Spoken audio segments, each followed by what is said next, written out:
Okay. You're loud. Yeah. Is that better? Yeah, it's good. Okay. Cool.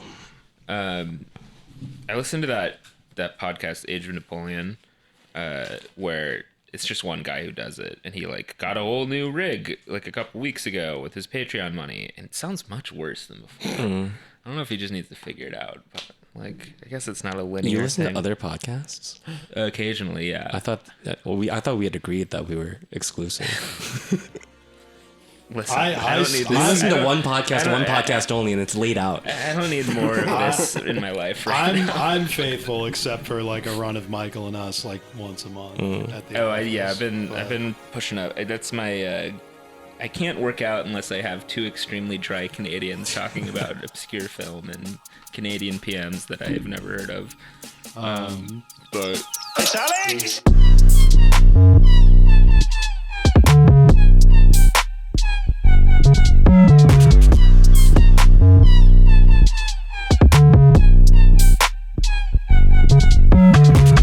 well, it's episode 228, A View from 202, and all four of us are back. Sam's back. He's healed from the 5G surgery. Dr. Riley Williams' resuscitation tank worked. Welcome back, Sam. I'm back.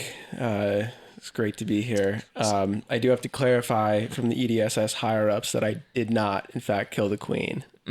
Just want to set the record straight for anybody listening or speculating on that. But we did. How was walking in Kanye's fashion show yesterday? I saw you wearing quite a controversial shirt. Is the joke that he is Kanye or that he's Candace Owens? Or that he was one of the people, like the models, I guess. Oh, there were others. Were they all wearing the problematic shirts? The problematic shirts. Okay. You know.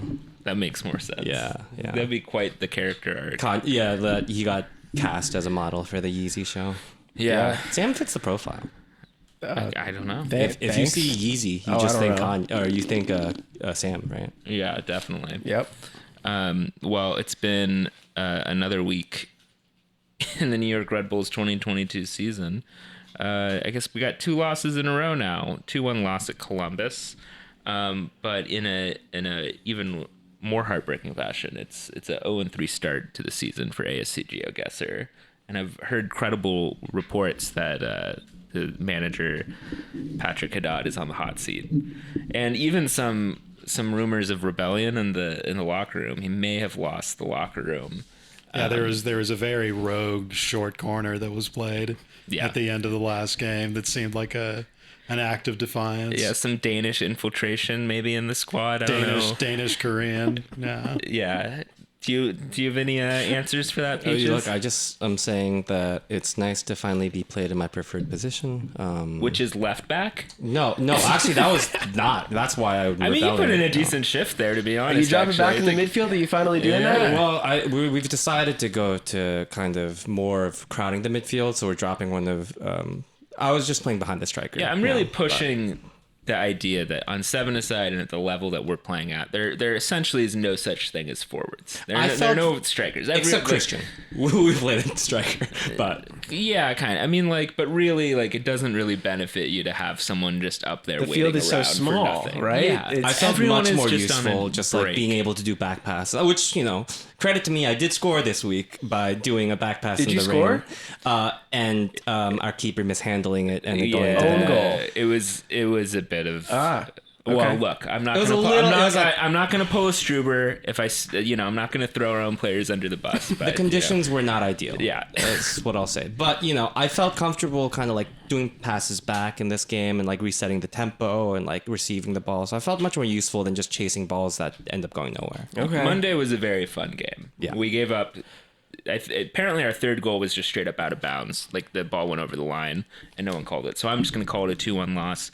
It was a fun game, though, and we gave up 2 of the dumbest goals we've ever given up despite that. But whatever. The first one, it was my fault. It was right after the kickoff. It was literally the second pass of the game, and it was raining. So the other team was wearing their raincoats and shit, and I should have noticed this before they kicked off. But I just passed the ball over to my left, and it's the guy popped up out of nowhere because he was just wearing his olive green Camo. Yeah. And it was I was just it just did not register. And I had 3 more passes like in the first half, where I just had to get used to the fact that they weren't wearing shirts. And I was actually a little bit mad about it. Like, they should have worn their shirts. We are all wearing our shirts. Yeah, from this point forward, we are now the turf green color team every season moving forward. Yeah, well, I mean, that's why you supposedly, like, not a lot of teams wear green, or it's kind of discouraged to wear green, like, because on TV, but I'm sure on the field too, you can't literally see guys sometimes. Or even the people who are just wearing black, it's just like, I feel like in my peripheral vision, I just saw them as like, oh, that's somebody way in the back, you know, like that's not somebody who's like actively playing the game. So I was kind of pissed off about it. I took it out on the other team by getting our first yellow card of the season though. Nice. So, Did you actually get a yellow for that? I didn't, nobody pulled out a yellow card, but I was cautioned. Yeah, it was perfect. It was a shoddy lower division ref who was covered. But a nice slide tackle. So. Oh yeah, okay. It was worth it. We're playing with Thiago Silva, you know, that kind of like. It was a lot of fun. Yeah, I think I have the most yellow cards in this group. True, because you have one official one. I have 4. You have 4 yellow cards. 4 yellow cards. Well, in the other league you guys played, in separate leagues. This is like an accumulation of casual league yellow cards, and I got ejected from one game because I got 2 yellow cards. Wow. Yeah, I'm always friendly with the ref. There was no yellow card. I was friendly with the ref too. He came out to me afterward and he was like, no hard I also feelings. never put in a hard tackle. So that's true. I think that just means you don't defend. The times that I've gotten yellow cards when I play like more official leagues is when I put in a tackle, and I always get the ball because, you know, I know what I'm doing. But never in doubt. Yeah, but the times that I've gotten yellow cards, it's been when the ref has said, you know, you had to go through the guy to get the ball, like, you know, you know, it was just too rough or something like that. Which kind of reminds me, not to do too quick of a segue, but of the Daniel Edelman yellow cards or yellow card in the Columbus game that kind of set the kind of weird, chippy, frustrated tone of a lot of this game.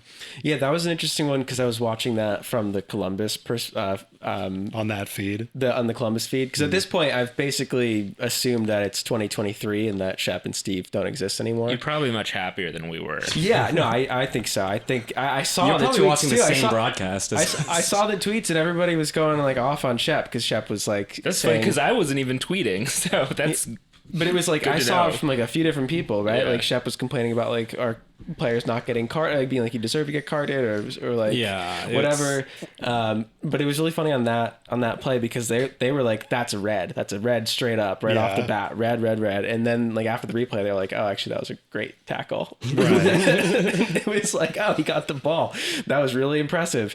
But then he still got the yellow anyway, like just because of like the way that all the other players on the field reacted to it. Kinda, it almost felt like that was the reason he got cautioned at all. I feel like the reaction is what got the card out, but kind of going with my thesis from a minute ago, like I was saying this when we were all watching the game together, like you know, that was a play where you had to kind of go through the man to get the ball. So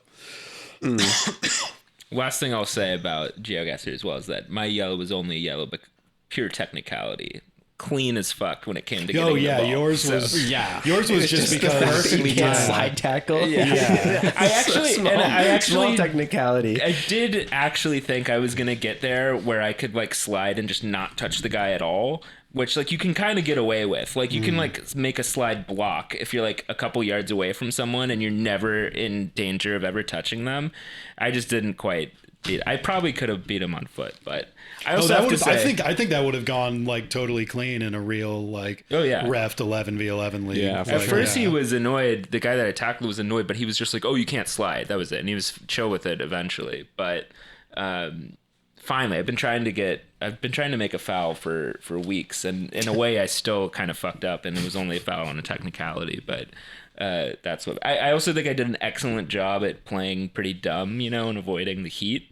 So, and you know, it was half true, you know, but it worked. There's all kayfabe to follow here. I'm sorry, officer. I didn't know I couldn't do that. You know, it's like Reyes, like all of Reyes's fouls. Right. Like he always just like afterwards, just like I feel like a lot of the good hard men have a bit of that, where it's like Roy Keane knows he can't do that, but he has a way of selling the fact that he for a moment he thought he couldn't do that. Like same with Scholes too, especially knowing apparently that everyone says, oh, he actually does know how to tackle, he just chooses not to. It's like effectively sells the fact that he just accidentally fucked up. That's kind of what I'm going for here. Right. And maybe Edelman wasn't given a chance to make that kind of sell. I think he tried as best as he could, but that's the kind of seasoning you get maybe after a couple seasons as a pro. But as an adult and like general social interactions as well when he's not playing GeoGuessr. Oh yeah, right. Yeah. Have you ever gotten away with a rough tackle? No. Anyway, we were winning this game. The Rebels were winning this game in Columbus for a while, and then we gave up 2 frustrating late goals. I don't think any of us have a tremendous appetite to like totally piece this apart in full. So maybe we can start by just commenting that Hassan Dam got a start this year. Yeah, what the fuck? I don't know. Honestly, he looked good. He looked fine. Yeah, he looked fine. Why? But it's like, why? Yeah, exactly. It's recurring like theme of this podcast to anticipate. Why? Absolutely Why? fine as like as one of the 3 center backs. Yeah. Wasn't a liability. We didn't give any Well, goals. he was like pretty aggressive in like winning some good tackles, I think, and like helping us look good. And then we started not looking good. Yeah, when, yes, but this is all such an incredibly low threshold. Of course, over yeah. the sample size of one game. It's not about hating Hassan Dam. Right. Yeah. It's about like why is he the starter in the New York Red Bulls in 2022? Why is this man?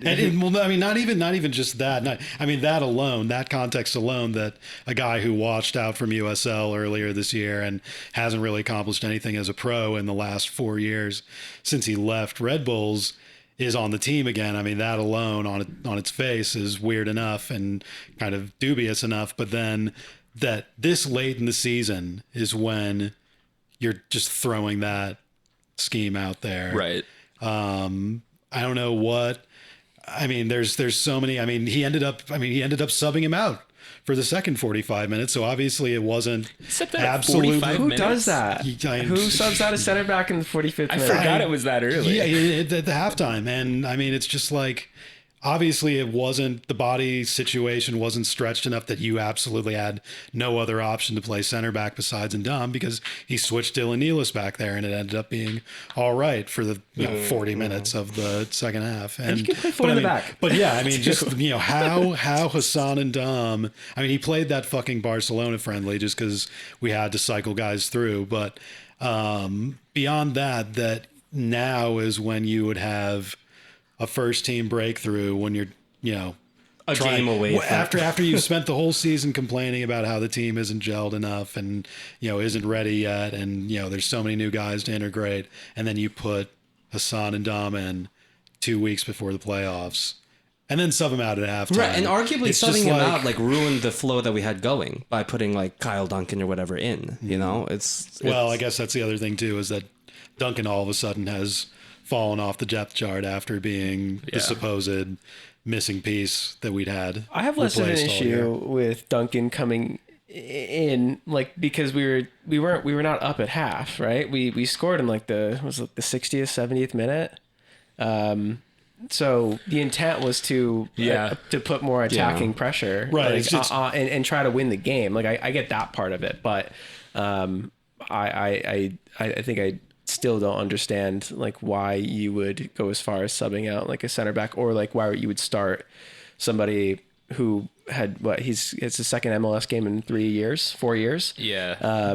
And there's this like apprehension to play other people who are seemingly healthy and fine and fit, right? Who have like taken the time to understand whatever like quote unquote like system or style of play that Struber's so adamant on like the players really understanding. So like this just doesn't make any sense from that point of view at all. Yeah, it contradicts a lot. I think that we've been expected to accept all season.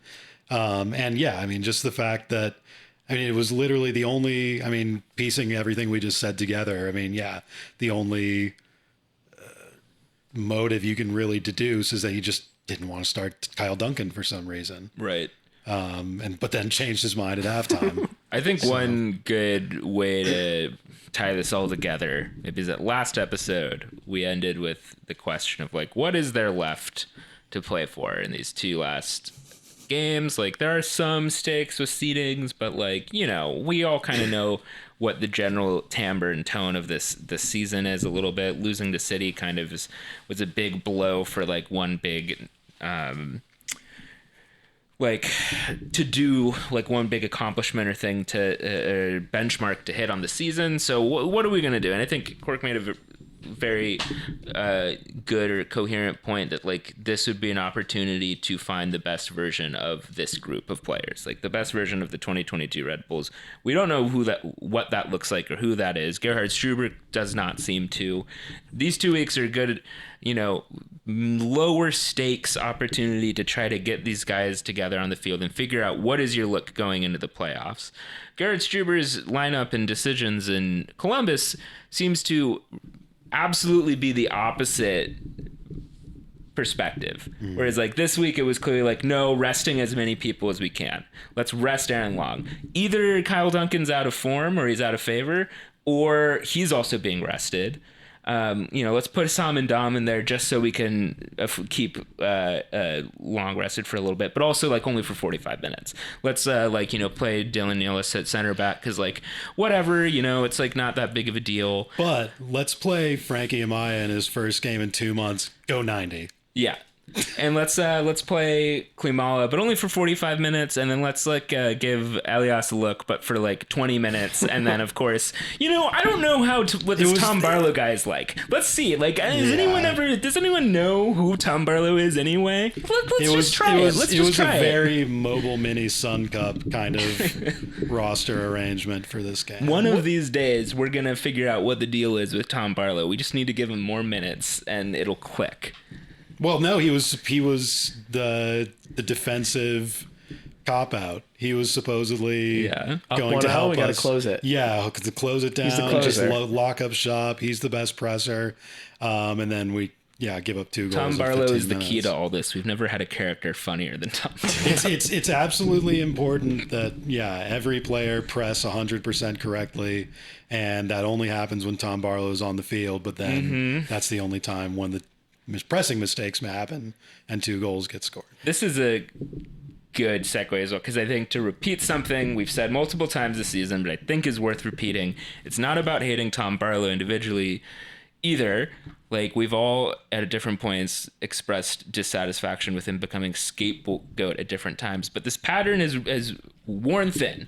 This strategy or this little gimmick that Struber's trying to do is worn thin, and it is remarkable to me how often Tom Barlow, his substitution in the game, seems to coincide with us losing our shape or our pressing form, even though it's seemingly intended to like make us better at pressing.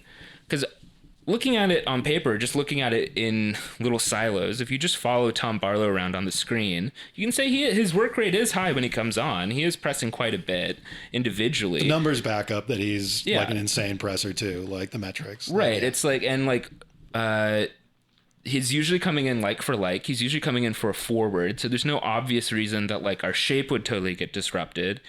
The numbers for the team overall in the season do point to us being a very high pressing team, but yet when you look at the result cohesively on the screen or in person, so often we sort of just fall apart. Either whether that's in morale, or that's in shape, whether that's just in controlling the game, and we seem to lose our ability to dictate what we want the game to look like.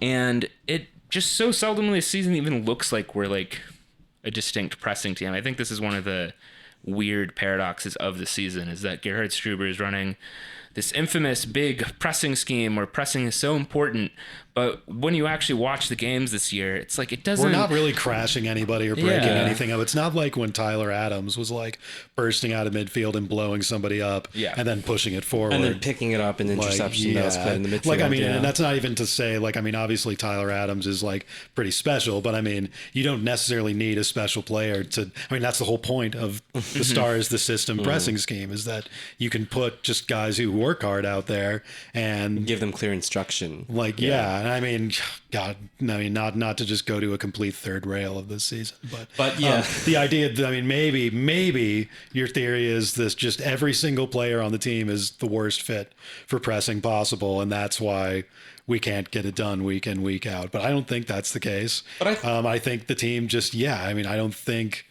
there's a whole lot of, purpose to a lot of it. I mean, honestly, I was watching some clips of the game that Leipzig was playing earlier today, and, not to like, again, it's something that we're a little cringe about on here, talking about the other Red Bull teams. But I was just seeing like, wow, they actually are like choking out teams' distribution from the back, and like it was from the Joe Hart mistake goal against Celtic. Like they're actually forcing that by having like 3 or 4 guys just going at you at the very top of the field. And that's what I mean. Like, and I'm not really seeing that in these games. And maybe some of that is that MLS is like different. Obviously the climate is different, and that's been a lot of the issue through the summer, and that constricts your ability to press.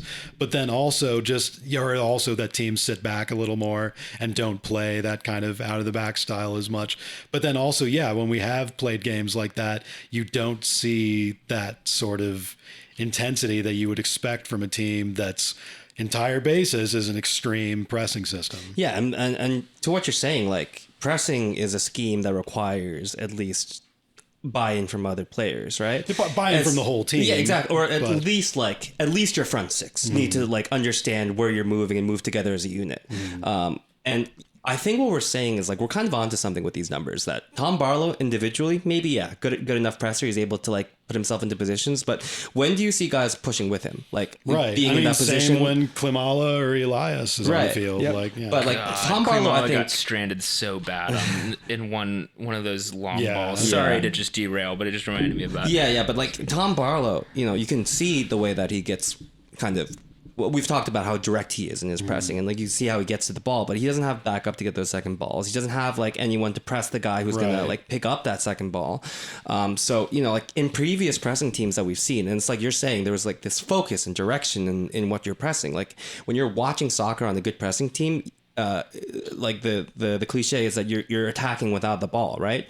Because you're forcing the ball to move in a certain way. And when you're watching a good pressing team, you could see kind of like the direction with which like they're trying to force the ball. You never understand that with this team. Like there's no like purpose to the way that players move, and you don't see where they're trying to move the ball to, because like it doesn't matter if they know how you're going to play. If you're moving the ball and your player's fast enough, the game is going to be on your terms, like we're saying. Like you can set the tempo, you can set like where the play is going to be if you're faster than them. But we're always just trying to catch other teams like off guard, or like outsmart them in some kind of like weird like esoteric way that isn't, let's just play good footy and score, or like put the ball into good positions for us to be dangerous. Just be the best version of ourselves instead of trying to like hoodwink the other team inventing into some Rube Goldberg device to make them make the right mistake in this one position. It's just, like the Roadrunner outsmarts Wile E. Coyote, and we're Wile E. Coyote. Like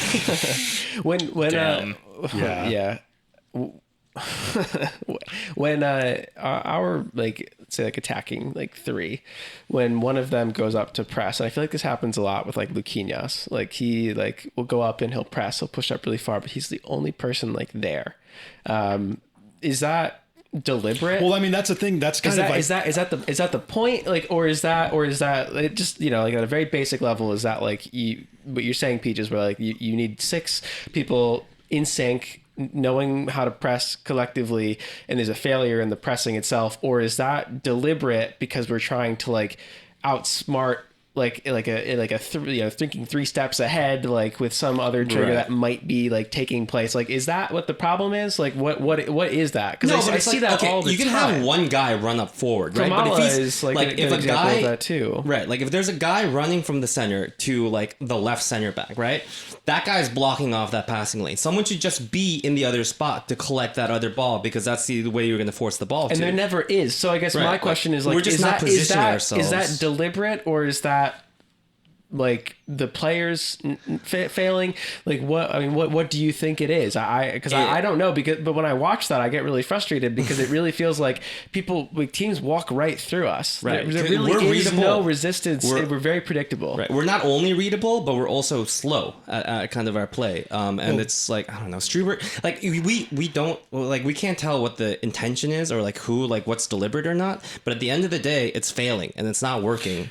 Well, yeah, I mean, just to kind of give my last 2 cents on this whole discussion, and to, bring it back to another piece of the night, Struber said after the game that it was, both the goals were the result of individual pressing mistakes.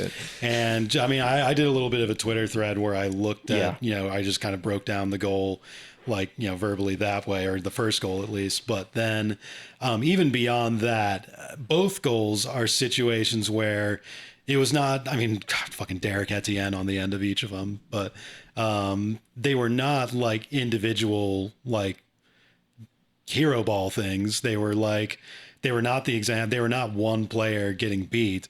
It was, to go to a cliche, I don't know who the originator is, but it's something that I've always thought about regarding soccer, but it's just that, individual defenders, make individual mistakes or allow individual players through team mistakes are what lead to actual team goals. I fucked that up terribly, but anyway, hopefully you got the gist of what I mean, that it's just like when a goal like that happens, when you have a cross that passes 4 or 5 guys and a guy, has, time to take 2 or 3 touches in the box, that's a team, that's a structure error, that's not just one guy fucking up.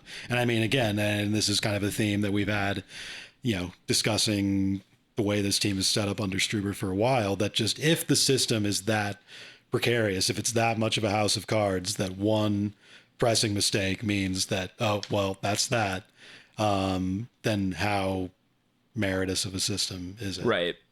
Yeah. It's like at a certain point, maybe you're strong as your weakest maybe link. you should try a different recipe. It's like Struber's a chef who keeps on getting all these orders of pork chops, and he's like, what the fuck, I wanted to make steak, but I'm just still gonna try to do it anyway, and everyone's like, what the fuck, this isn't working, and he's like, well, I'm still gonna do it. Like, it's like, Gerhard, it's on you for not liking it. like, you have to look at what's in the fridge here, and like, this is like, maybe it's just not, I don't know what kind of point you're trying to prove here.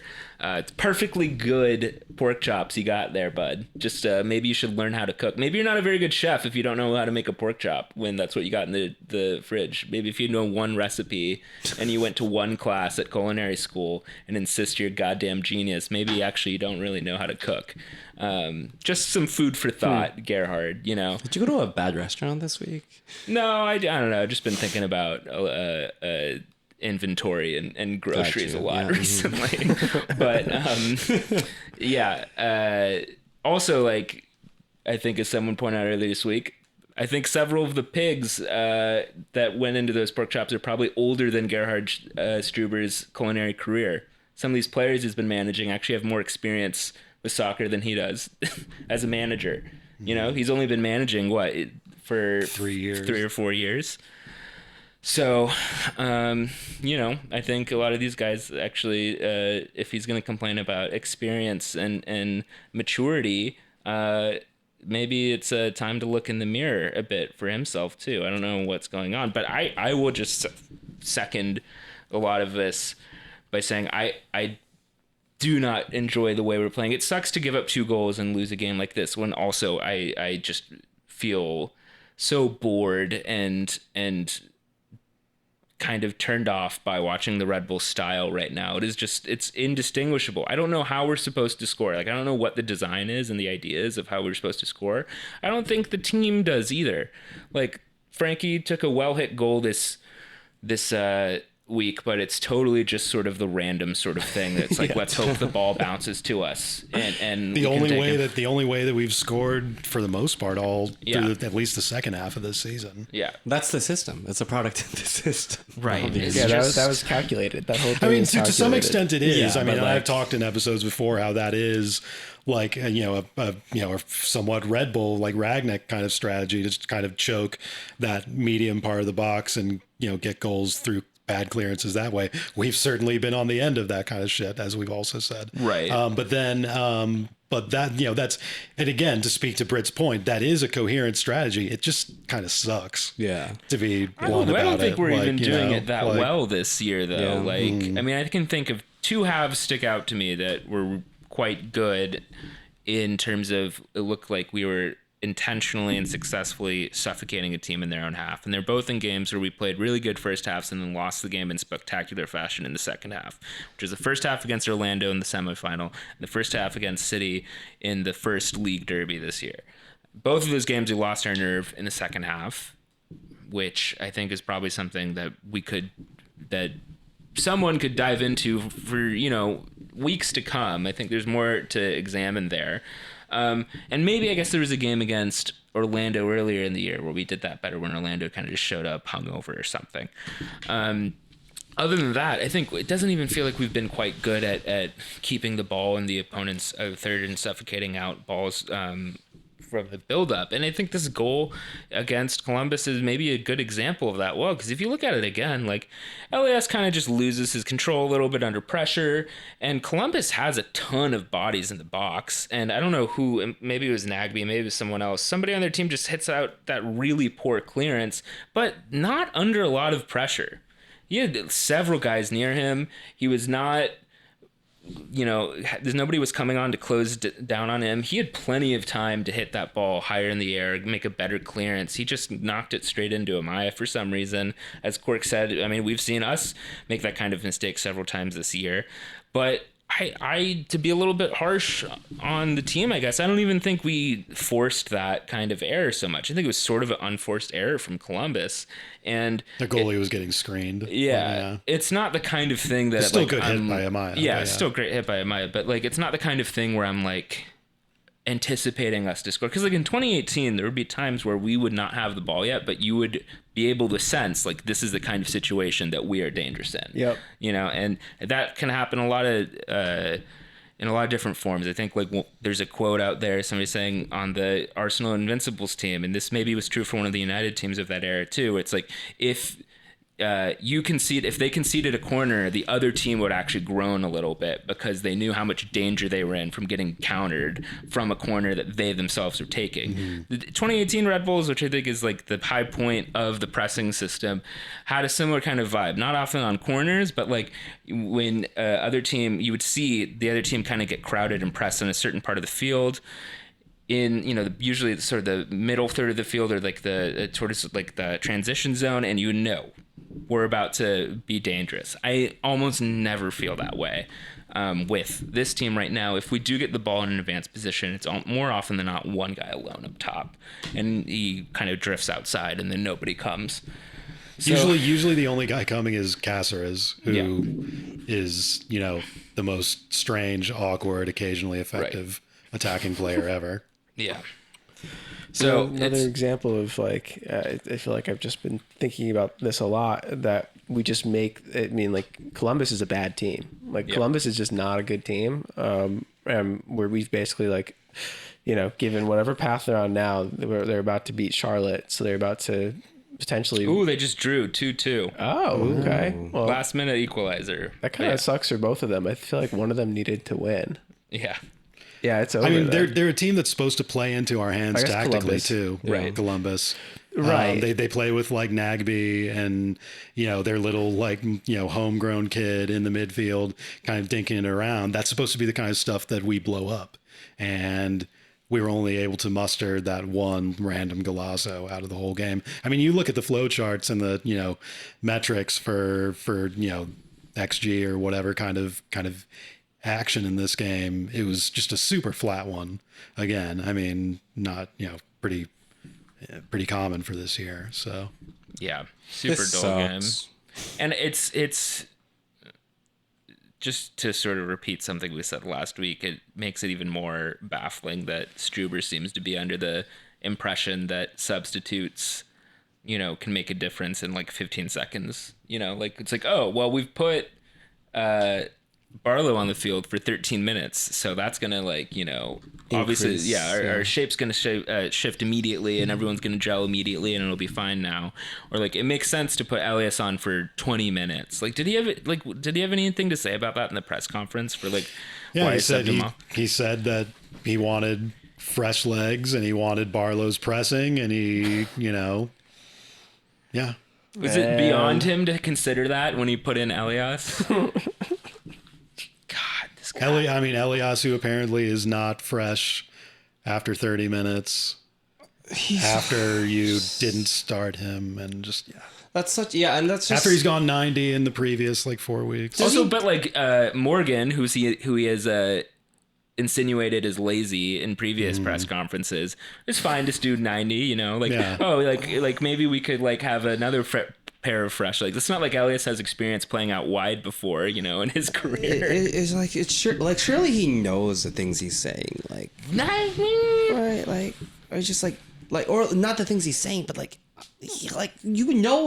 it says something different. Every right? week it is less believable to me that he actually played professional soccer. Or that he actually played professional sports. Because he seems to vehemently just deny the idea that soccer has a sense of rhythm or momentum, or that chemistry is a part of it. It's just playing with action figures. Yeah, it is totally mechanistic. Maybe I was gonna say maybe we should get him into baseball, but even baseball has more intangibles than this guy. I've been saying for a while, he'd be a great defensive coordinator or something. But even then, it's that also there's continuity and rhythm and morale and that too. It's it's the type of stuff he loves to tinker with. Would be perfect for that. He should just he has no sense. He would tell his linebackers to never audible anything unless he can tell them directly. He has to tell them. He would get furious that he can't be in their ears until the second he before would pull the them if they did something that was a good play. It's the guy should just fuck off and play chess or something instead. I don't know if he should be playing. He should be working in sports that have a ball and move and weird bounces can happen. It doesn't seem like he's cut out for it. So maybe he'll get hired by a Premier League team instead somehow. Insane. I mean, you kept the lowly New York Red Bulls in fourth in the East, so. Well, I mean, it was kind of insane when he was getting linked to the Premier League last year, but it made a little more sense, if only because he hadn't been here that long, and there was still the sense that he was rebuilding, and and Thelwell was there still, and there was just sense that it was the beginning of a project. But now that it's been a couple years, I mean, it's going to be, I think this week it's been literally 2 years since he was hired. The team does not look like it's getting better, or has gotten better, certainly through the second half of this season. There's still, I guess, that kind of, structure of, or just, dynamic of MLS play maybe not being that highly regarded, or just, the idea that as long as you're just not a complete joke in MLS, it doesn't really matter how bad or good you do. He actually seems to resent the fact that we've won so many games. It seems like it's inconvenient to him, and it annoys him that he hasn't been beaten more often. Because just going back to the same refrain that he said at least twice now, that it's basically stupid to expect this team would win. Mm-hmm. I think he's annoyed that we're in third or fourth place. He would much prefer us to be in eighth place again, and not have people on his case. Well, and I think that, and this is something that Brit, have been kind of adamant about at the low points of Struber's tenure here so far, is that, and I was a little unconvinced by it at first, but I've come around to it more through the second half of this season, that he is a manager who, and again, maybe this is why Forest is interested, Nottingham Forest, if you haven't heard the rumor that's going around yet this week, is maybe looking at Struber. Maybe this is what Nottingham Forest likes about him, but that you've been saying this year, Brit, he's a manager who is about taking kind of a screwed up underdog team and getting them to punch above their weight through a very short period of time. Whereas once that plateau has been, scaled, and it's time to actually start winning trophies and building a team that controls games on its own terms and just dominates, he's not quite there in his managerial career yet. Right, but also after a points deduction that was very coincidental from a club going to administration. Not to get nitpicky about it, but I mean, obviously we have some sour grapes here, but I think like I don't even know if that works. Like, is he gonna try to go for an Alan Pardew career? Like, well, to be honest, once you get your foot inside the door with a Premier League team, as long as you take a couple of rotating doors, caught with a, dead girl or a live boy, as Edwin Edwards said, you can, still keep getting jobs forever. So once you have that Premier League stamp on you, MLS is kind of not as regarded a thing, but more to my point, Struber just maybe has, or his talents or his tendencies and skills lend itself more to a team that's just trying to recuperate and trying to just get a base structure in place, because once it gets time to actually make that structure dominate things is where he starts to lose the plot. Right. And I think that is more viable niche you can fill in Europe. Right. Here, it's like, well, now that you've gotten that team to the middle of the pack, there's absolutely no reason that you shouldn't get them further up. Mm-hmm. And Pardew qualified for Europe. I think you're looking for Tony Pulis. Okay, is the name. Fair enough. But he could, could actually probably have a Pulis career. That's an interesting one for me to get kind of florid about for a second, because there's a quote from our pal Jose Mourinho back in the day that his favorite manager is Tony Pulis. His favorite colleague is Tony Pulis, because it's not about his winner-loss record. It's that his teams play exactly how he wants them to play. You can see that he's drilled them perfectly, and they're doing exactly what he wants. Maybe, as we were just saying a minute ago, maybe we're actually not getting that. Maybe Struber's really not getting that in the way we're setting up. But I think from the outside, my vantage point on it is that, we are a team that plays a certain system like to a T and is absolutely dedicated to a certain system and approach and all that kind of stuff. It's just one that is not a good fit for this team, this league, whatever you want to call it, or this team or this club's kind of station where they want to kind of get over the hump and win trophies. I just think it's, it's kind of like a monkey's paw thing that we've talked about over the years, where it's just, we were in the situation with Armis 3 or 4 years ago where it was like, fuck, do we even know how we want to play? What's even going on? Do we have an identity anymore? And now we got a coach who absolutely put an identity in place. It just sucks. I mean, like the identity is confused, I guess, but I don't know. I have lots. It's just like not even interesting to watch us play. That's the most I think offensive thing to me, is like it's not even fun to try to watch this team. It's just kind of like teams hate playing against us, other teams and their fans hate watching us, and like now we hate it too. Yeah, but like it was in the past, it was like fun for other teams to hate. Like, it was great. You listened like Caleb Porter was talking in like the halftime thing. He was like, this is like what Red Bull does, and he was like complaining about like how miserable it is. But it's like, yeah, man, like it is miserable. But now we hate it too. But now it's like actually miserable in like not a fun way. Yeah, right. It's like part of me always loves when managers are like that. Like Vieira always used to get pissed. Right, like when at halftime in games against Red Bull, with like how we would impose ourselves in a game.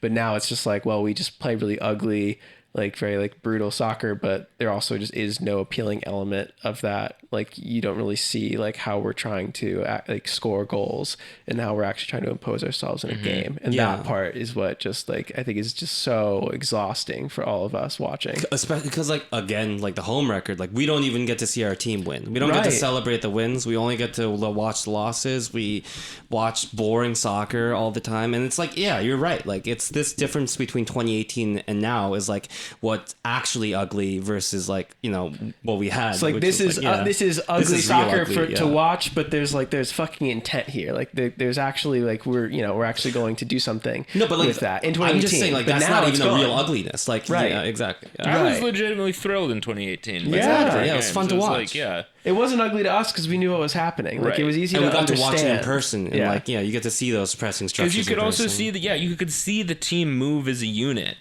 Whereas, despite all of the talk about the system, Gerhard Struber, he just doesn't seem to understand the team moving as a unit. He doesn't seem to understand, like my earlier thing, chemistry, like rhythm, any of that. One of the things that I loved in that period of time is that there'd be so many good like little tactical videos of being like, look at how well they're playing. Like, look at these smart things that they're doing that are not really obvious at first.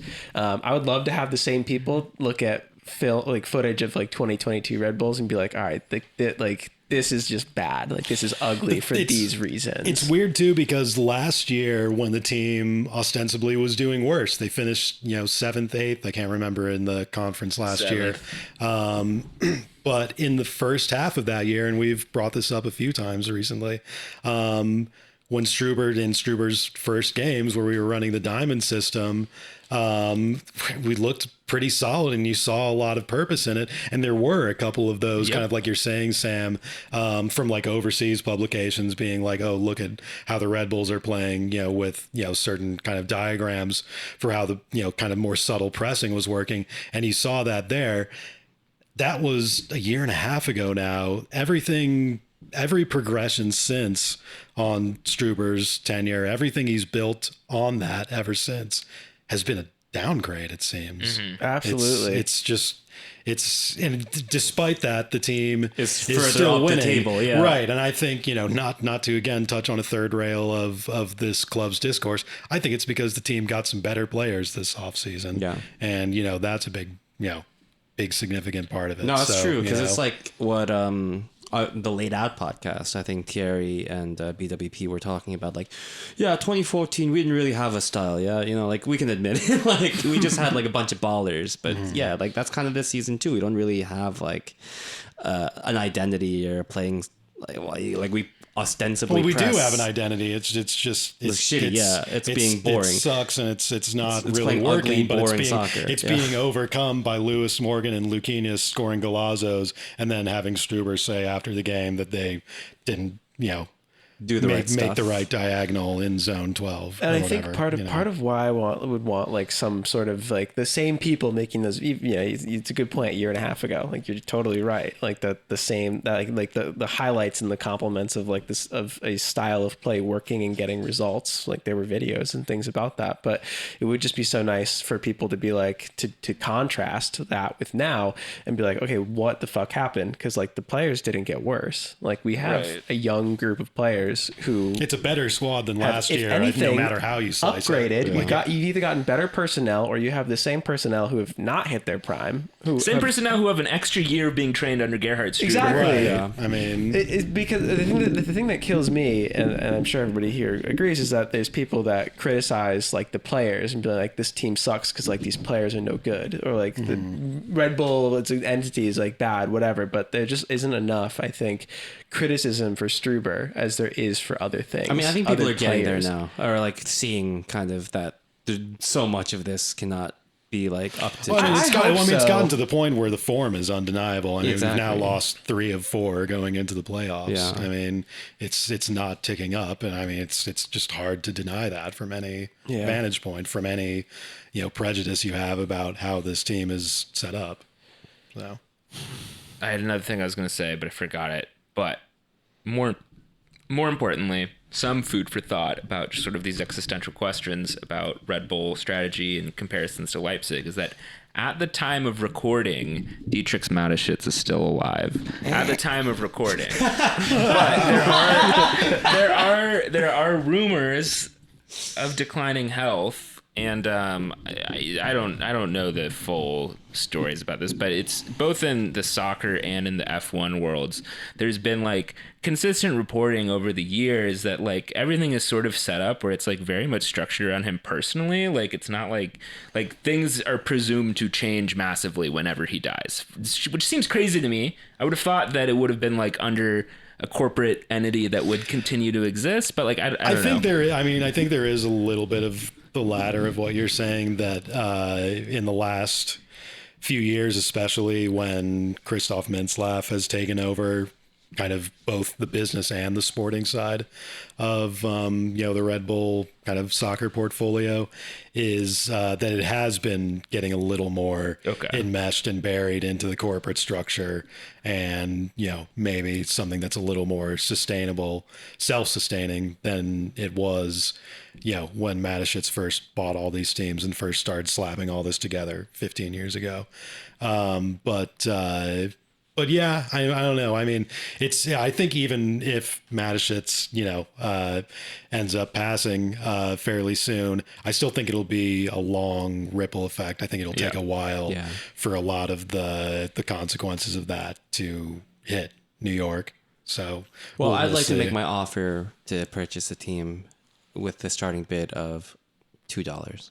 So you're probably just taking on a bunch of debt. A lot of debt, yeah. I'd probably go under real quick. Back taxes to Hudson Harrison, and all the players' salaries. You are now personally responsible for hosting 35 Harrison and Carney football games. Career fairs. In this apartment. Yeah. And food truck night, all that stuff. We already have food truck night. That's the off-season episode. No, you have to do that now.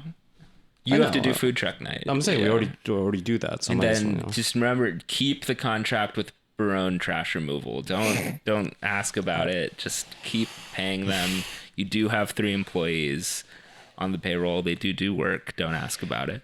But we don't care that all the money's in a computer. You have cash somewhere. I always forget which one's Vinny 1 and which one's Vinny 3. But yeah.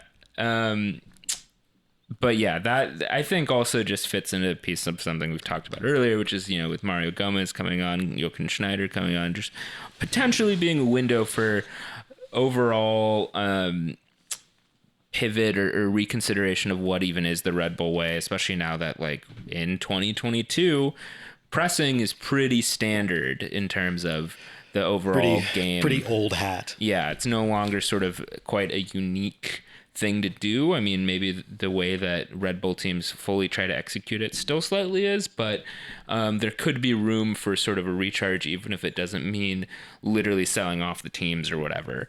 And I would imagine if Mateschitz passed, that would only lend itself more to that kind of reimagining, however long it takes.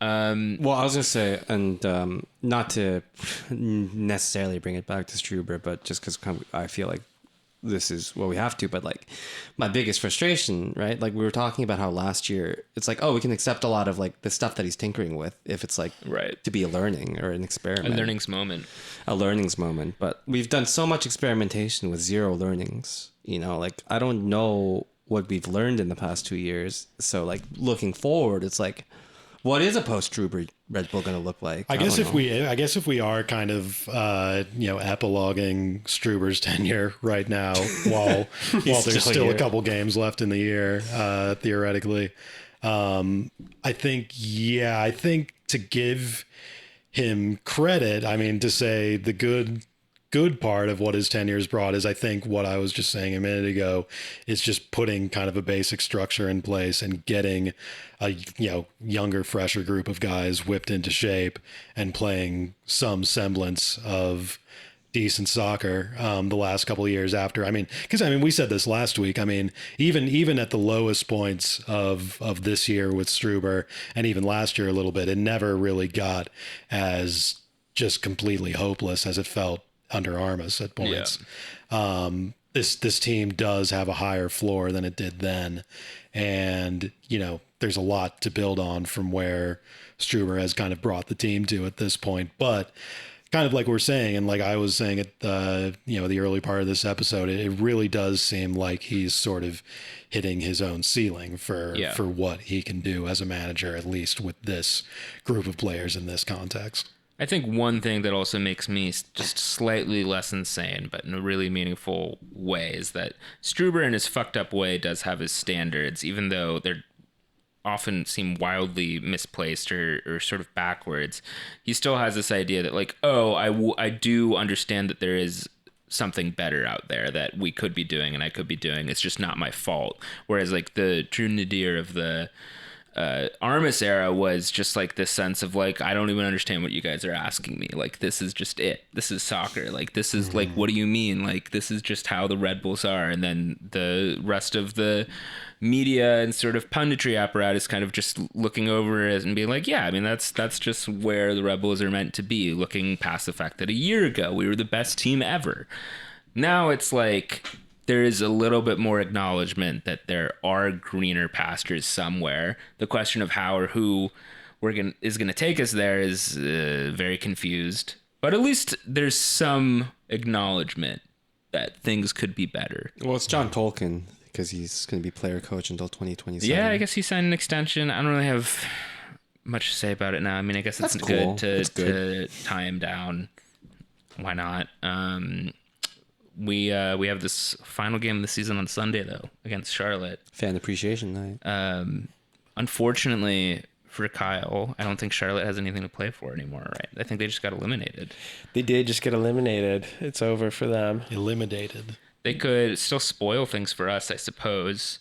The only thing that could happen is if Miami continues or carries out their current result, which is a 2-0, they're leading Orlando 2-0. They have a chance to leapfrog us in the standings if they win and we lose our last game. I think Columbus too. Columbus, I think, is 46 points. Yeah, because they ended up drawing Charlotte. Oh, right. Yeah, you're right. I forgot because I was looking when they were winning earlier. If they won, they would have been at 48 as well. How many points? That's do we have? embarrassing. We have 50. 50. So we're just totally in the muck by the end of this season. Yeah, so mid on the top end of the muck. We could have easily had like 57 points, and that would have been. Well, yeah. Even just looking at the last month of results, you know, like forget everything else. Forget all the home wins that should have happened. Yeah, right? Good Lord. But yeah. So I think the best we could do is third because we're two points behind City, and the worst we could do is fifth because we're 2 points ahead of Miami right now. The big hinge is the home playoff game or not, and just kind of the goal that the team has set for the last few months after the Open Cup crash out and falling out of Shield contention is that getting a home playoff game is the consolation prize, and geez, if we can't even hit that, dude, this turns from a season that we're kind of like, we're saying like, oh, it's a weirdly good season, but it just doesn't feel weird, to just a straight up kind of lame season. It's I didn't really realize like how much better we are on the road, but there definitely like is some weight to being, I don't know, like this idea of just like, wow. What if we just do start in fifth and then we just play every game on the road? Because right now we're 9, 3, and 5 on the road, and we're 5. What is 6, 6, and 5 at home? Yeah. 5, 5, and 6 at home, which is just like holy shit. I anticipate there will be plenty of time for me to elaborate on this next week as well. But I think this does lead me to the point of the idea that like going into this postseason or this playoffs. Like, if your hopes get like totally reset, if your hopes are as high for this playoffs as they have been for other seasons the last decade, that seems wild to me. Yeah. Like I don't know, you see this attitude kind of pop up here and there. Every once in a while it's like, oh, the Red Bulls are gonna like break my heart every October, every November, just every year. Mm-hmm. It's like if you're actually expecting them to make a run, the regular season has really has no bearing on like in one sense, I appreciate the acknowledgement that you do have some hope, because like a lot of times, a lot of people are just like, oh, it's cringe to have hope. Like, I've been here since '97. Like, the team's a failure till it's not. But So it's a little bit better than that, because it's like, oh, you're actually admitting you like actually like the team and have some shred of emotional vulnerability in there. That's but it's nice. also just like that, like the playoffs are the only thing that happens, and that it's all just a race to get into the playoffs, and then it's the crazy crapshoot that is the playoffs. 2019 is what you're actually judging the team on. 2019 was also a brutal instance of this to me, because like I guess, as we've discussed on many episodes, like I only have a hazy memory even of that game. Like we lost, I guess, in extra time to Philadelphia 3-2. But like the idea that I'd be particularly heartbroken about that compared to 2018 is insane to me. Like that season was fucking dead to me way before. Like, do you really think that like we were going to go on a run past that one like game in Philadelphia in 2019 that season? No, like come on, like there's more argument to be made that last year we had a chance to make a run than that year, more. So it's like this season, it's like I guess I won't turn away a playoff run, but like it seems totally disingenuous to like pretend that like I'm about to be as crushed as I was in 2018 if we lose this postseason. I was pretty heartbroken with the result last year. I can guarantee I will not have a like remotely close emotional reaction to whatever loss takes us out of the playoffs this year. Because like last year when the team was going into the playoffs, I mean they had a worse record over the whole year, but going into the playoffs there was like that kind of like seven unbeaten, 10 like unbeaten, there was that like kind of just Catenaccio run, and just kind of there was that kind of spunk and momentum to the team, and there's just not that. We're getting 1-0 win after 1-0 win. Like we're grinding it out. We've got this defense that's holding it down. These other pieces can like maybe they'll pop off when we go into the. We lose in extra time right before penalties. But I can't see us doing anything similar. Right. I think that we're setting our if anything, the only like possible situation, like we are approaching the playoffs like City did last year, like super mediocre, like very like kind of like falling apart. Teams that are fucked up like us are the ones that win half the time. Right. So like that's the part where it's like I have no optimism going into this, but that's the type of team that like does like at least recently like makes these cup like runs, like these playoff runs, which like further like puts like validates the fact that the playoffs are just like kind of silly. It's like, oh, this is what Seattle and Portland do. Is like this is what we got to do for the East side. This is a Portland playoff run. This is a Columbus run. This is a City run from last year. This is just Colorado a mediocre Rapids. a mediocre team that somehow just wins games. Maybe when we play Philly, they'll get COVID again. It'll just be like it's going to be so great when at the end of the season, Gerhard Struber is going to be remembered as the greatest manager for winning the only trophy. Who are we going to hand the trophy to? If when we win, right? I don't know. It's gonna be Mark's Grand Prix. If Mintzlaff will even make it a deal to attend MLS Cup. Yeah. If he can't work things around in his schedule. Yeah, Struber will be gone. Long will be gone too. Everybody will be out the door. God, I hope we win the cup. That way I can just be like, I enjoyed the 2018 season better. Be like, I'm going to be real with you guys. The season still sucks. Like, glad we won, obviously. Great. Nice star. Like, but the season still sucked. Like, let's be real.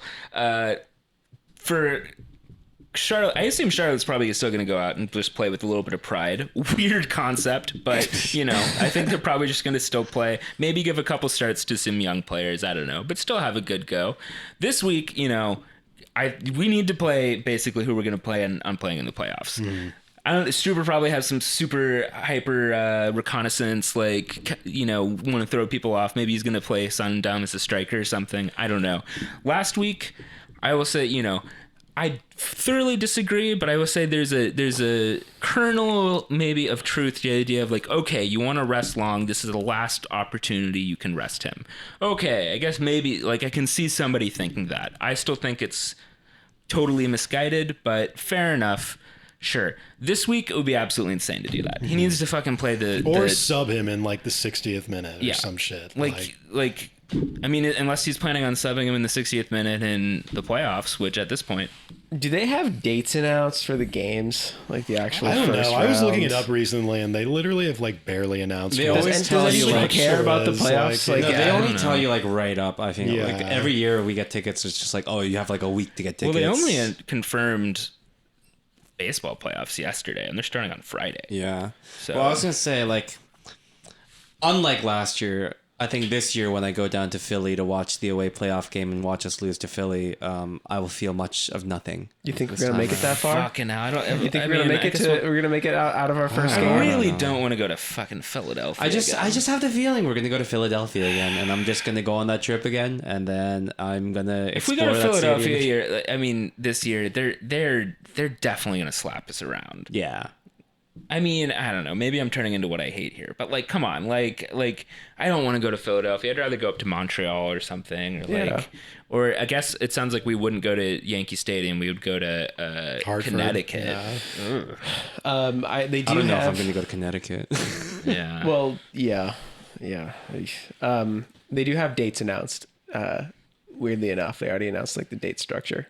I think probably because of all the World Cup stuff and like hammering all that down. But the first games, it's gonna be quick. Yeah, the first games are on October 15th, so it's Saturday. So they'd have like a full week of rest. Like to take anybody out is kind of a silly concept anyway. But not to just drag into this while we're trying to wrap up, but just the idea that the subbing of defenders is almost crazier than the just weird selection week to week. Just the idea that a player who's played 70 minutes is going to be fine next week, but a player who's played 90 is going to blow his hammy or something. I mean, just flies in the face of 150 years of playing soccer. But anyway, I watch a lot this season because the Red Bulls have been so awful. I've been watching a lot of Chelsea, and I have to say, watching a 38-year-old Thiago Silva go 90 minutes week in and week out makes me think maybe Aaron Long could have done that. We'll never know. Well, anything else for this week? I'm sure we'll have a juicy week of preparation. For the playoffs next week. Down yet again to take on the CLT. So, I mean, I'm excited for my first GeoGuessr game. So you're gonna be back next week? I think so. Good. I was able to go for a run for the first time. It was just a mile, which it's more than I run during a game. So yeah, I know. Yeah, I mean, I wasn't gonna say that, but fair enough. I think I'll be there. Nice. I assume we just have a lot of subs anyway. Is that the case? We've been having a lot, or like enough. Well, this week was actually the one week we didn't have that many subs. We've been a little bit knackered, so I mean, it'll be good to have you there. I think Led's out for a couple weeks. Oh, shoot. Okay. I think you can. We might need a keeper actually. Yeah. Okay, I could definitely do that as long as I don't get any shots to the face. I think that if I get, that's gotta... No promises during the warm up because I might do that. My weirdest injury, it's not even a proper injury for this week, is I tried to trap the ball once by having it bounce and just chesting it down, but it hit me right in the throat. So that exterior of my throat has been sore all week, and it's such a weird injury to have. That is. But I'll do it for the team though. That's the only mechanical way that we're allowed to score is if the ball comes off the throat. So exactly. Or I was so fucking close to getting a backheel goal this week. I maybe could have gathered it and turned around, but I would have never let any of you live it down if I scored a backheel goal. I'm so disappointed it didn't go in. But it'll be good to have you back, Sam, because we have a good link up. If I'm on the ball more, I'll pass it to you more. Yeah. All right. Something to look forward to. Yeah. We at GeoGuessr, at least we play fun footy. Well, now we do. Yeah. Last year, not so much. But anything else? All right. Till then. ¿Sabes?